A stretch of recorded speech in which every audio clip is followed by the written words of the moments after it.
Hi there! Welcome to What is Islam Academy. Let's learn about Islam together.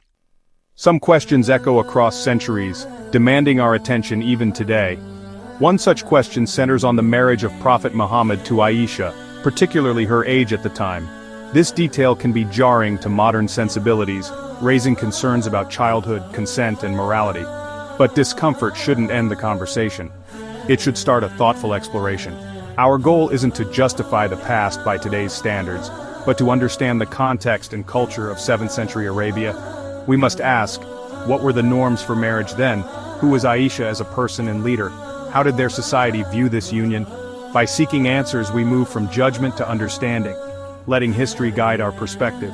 The story is complex, woven into the fabric of early Islam, with social, political, and educational implications. Let's begin this exploration with an open mind, aiming to understand rather than condemn or defend. To understand this marriage, we turn to primary sources, especially Aisha herself. She was a prolific narrator of hadith, providing first-hand accounts of her life and marriage. The proposal came after the Prophet's first wife passed away, with Aisha's parents fully involved and consenting. The engagement was public, formal, and celebrated by both families. Aisha's own narrations describe her childhood and clarified that the marriage was consummated only after she reached physical maturity, years after the initial contract. This distinction between betrothal and consummation was common practice at the time. The marriage was not secret or forced, it was a respected alliance. Aisha never portrayed herself as a victim, her narrations reflect a life of learning, respect, and love. These facts, drawn from trusted Islamic sources, form the foundation of our understanding. The marriage was public, consensual, and aligned with the norms of its era. Aisha's confident voice across history gives us the clearest framework. To assess this marriage fairly, we must understand 7th century Arabia. Life was harsh, lifespans shorter, and family alliances were vital for survival. Marriage was a social contract between families, not just individuals. The age of marriage was based on physical maturity, not a legal number. Puberty marked adulthood, and readiness for marriage was tied to this milestone. Consent rested with the family who acted in the child's best interest. Aisha's parents saw the marriage as an honor and a secure future for their daughter. The union was public and celebrated, not seen as scandalous or exploitative. No contemporary sources, Muslim or otherwise, criticized the marriage. Its acceptance by society is powerful evidence of its normalcy in that era. Early-age marriages were common across cultures and religions, not unique to Arabia. Medieval Europe, for example, often arranged marriages for young girls for political alliances.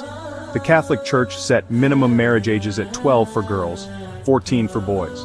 Similar patterns existed in Jewish and Christian traditions. Even Mary, mother of Jesus, was likely a young teenager at betrothal. These practices reflected global norms, not exceptions. Judging one historical event in isolation ignores the broader human context. Early marriage was a near universal pattern shaped by life expectancy, social needs, and different views of maturity. The definition of adulthood is a social construct that has changed dramatically over time. Today we link maturity to age and psychological development, but in the past, puberty marked adulthood. In ancient societies, physical maturity signaled readiness for adult roles, including marriage. Aisha's marriage was consummated after she reached this milestone, as was typical then. Modern adolescence is a recent invention, shaped by industrialization and education.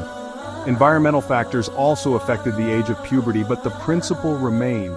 Society's definition of adulthood was tied to biology. Projecting our extended adolescence onto the past creates misunderstanding. Their world operated on a different timeline, with different expectations. Understanding this shift is key to interpreting historical events fairly. To understand this marriage, we must focus on Aisha herself, a remarkable woman in Islamic history. She was intelligent, articulate, and had an extraordinary memory. The Prophet valued her intellect, and their marriage became a foundation for future Islamic scholarship. Aisha spent 9 years as the Prophet's wife, actively learning and questioning. After his death, she became a leading scholar, teacher, and authority on hadith and Islamic law. She narrated over 2,000 hadiths, shaping Islamic knowledge for generations. Her influence extended beyond scholarship. She was a political figure and community leader. Aisha's legacy is that of a powerful, respected woman, not a victim. The marriage enabled her to preserve and transmit the Prophet's teachings firsthand.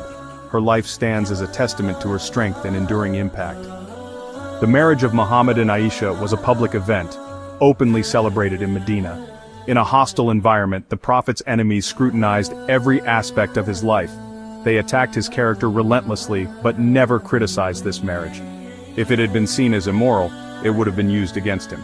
The silence of both supporters and opponents is telling.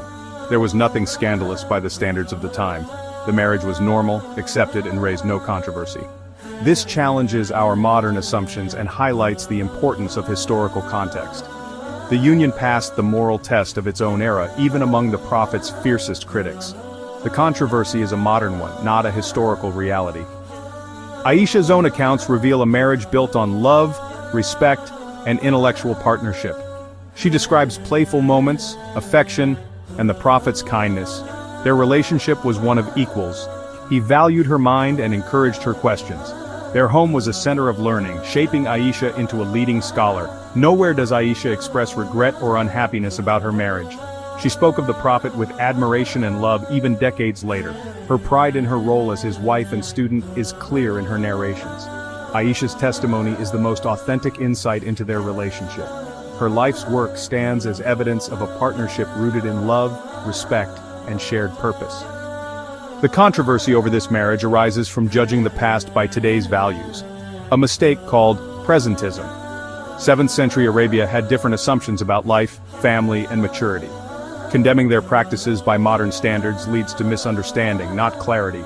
History's purpose is to understand, not to find figures who fit our ideals.